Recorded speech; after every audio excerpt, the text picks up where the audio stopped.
আমরা দেখেছি সংবিধানের নামে, মুক্তিযুদ্ধের চেতনার নামে কিভাবে গণতন্ত্র হত্যা হয়েছে।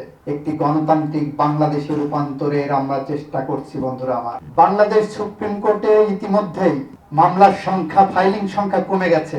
আজকে আপনারা যারা এখানে এসেছেন, সমাজের প্রতিটি স্তর থেকে আপনারা চিন্তা করেন কিভাবে আপনি আপনার মানবাধিকার রক্ষা করার জন্য, নিজের মানবাধিকার রক্ষা করার জন্য অতন্ত্র প্রহরীর মতো থাকবেন। আপনার অধিকার, আপনার বেঁচে থাকার অধিকার, আপনার আইনের আশ্রয় পাওয়ার অধিকার, আপনার কথা বলার অধিকার, আপনার বিবেকের স্বাধীনতার অধিকার, আপনার চলাফেরার অধিকার, আপনার আইনসঙ্গতভাবে ন্যায় বিচার পাওয়ার অধিকার আপনার মৌলিক অধিকার। কিন্তু আপনার ভোটাধিকার কিন্তু আপনার মৌলিক অধিকার না। ভোটাধিকার আপনার সাংবিধানিক অধিকার।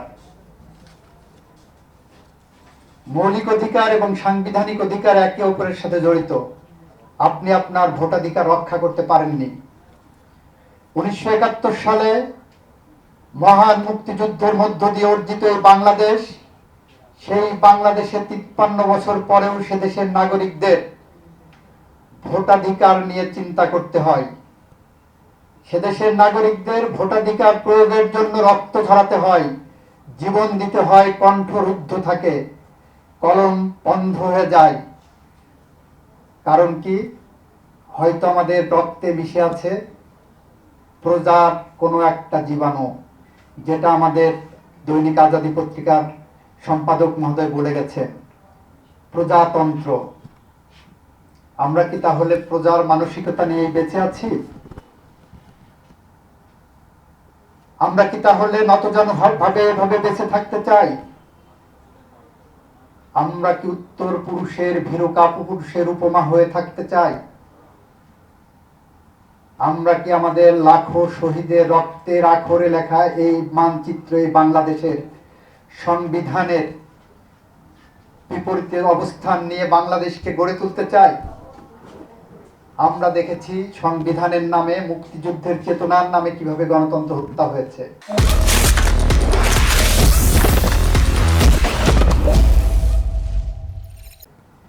আমরা দেখেছি উঠতে বসতে সাংবিধানিক চেতনা ইনজেক্ট করা হতো। একদিকে সাংবিধানিক চেতনা ইনজেক্ট করা হচ্ছে, একদিকে সাংবিধানিক চেতনার নামে, গণতন্ত্রের নামে, মুক্তিযুদ্ধের নামে প্রতিনিয়ত আমাদেরকে শেখানো হচ্ছে। আর একদিকে রাতের অন্ধকারে, দিনের ভোট রাতের অন্ধকারে কেটে নিয়ে ব্যালট বাক্স ভর্তি করা হয়েছে। আর একদিকে 153 জন সংসদ সদস্যকে বিনা প্রতিদ্বন্দ্বিতায় নির্বাচিত ঘোষণা করা হচ্ছে। এমন পরিবেশ তৈরি করা হয়েছে দেশের গণতন্ত্রের নামে।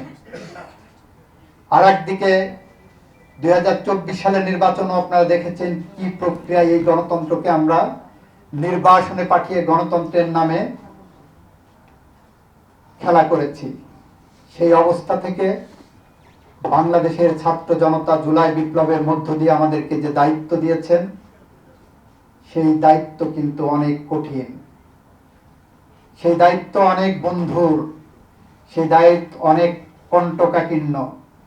আমরা সেই প্রতিনিয়ত সেই দায়িত্ব কাঁধে নিয়ে আপনাদের অকুণ্ঠ সমর্থনে ধীরে ধীরে বাংলাদেশকে একটি গণপ্রজাতন্ত্রী বাংলাদেশ নয়, একটি গণতান্ত্রিক বাংলাদেশে রূপান্তরের আমরা চেষ্টা করছি বন্ধুরা আমার।